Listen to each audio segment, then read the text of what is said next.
চোপড়া ছায়া এবার সোনারপুরে বিচারের নামে সালিশি সভায় মহিলাকে বাড়িতে ডেকে শিকলে বেঁধে অত্যাচার করার অভিযোগ উঠেছে তৃণমূল কর্মী জামাল উদ্দিন সর্দারের বিরুদ্ধে।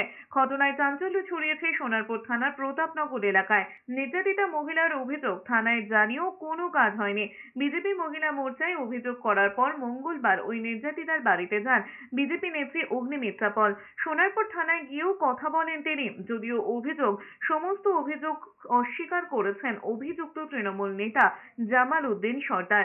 বিচারের নামে অত্যাচারের পাশাপাশি অন্যের জমি হাতিয়ে প্রাসাদোপম বাড়ি বানিয়েছে বলে অভিযোগ এলাকার বাসিন্দাদের। সোনারপুরে প্রতাপনগর গ্রাম পঞ্চায়েতের সাঙ্গুরে বাড়ি এই জামাল সর্দারের।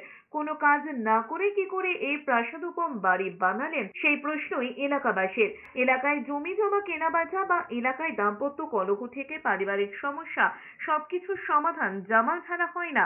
সোনারপুর থানার পুলিশের সঙ্গেও তার ওঠা বসা রয়েছে বলে অভিযোগ এলাকার লোকজনের।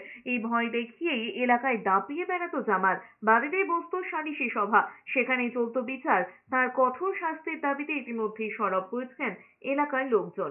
পেটে পেটে সব জায়গায় লাথি মেরেছে, করেছে, মানে ওই ইচ্ছা মতন মেরেছে।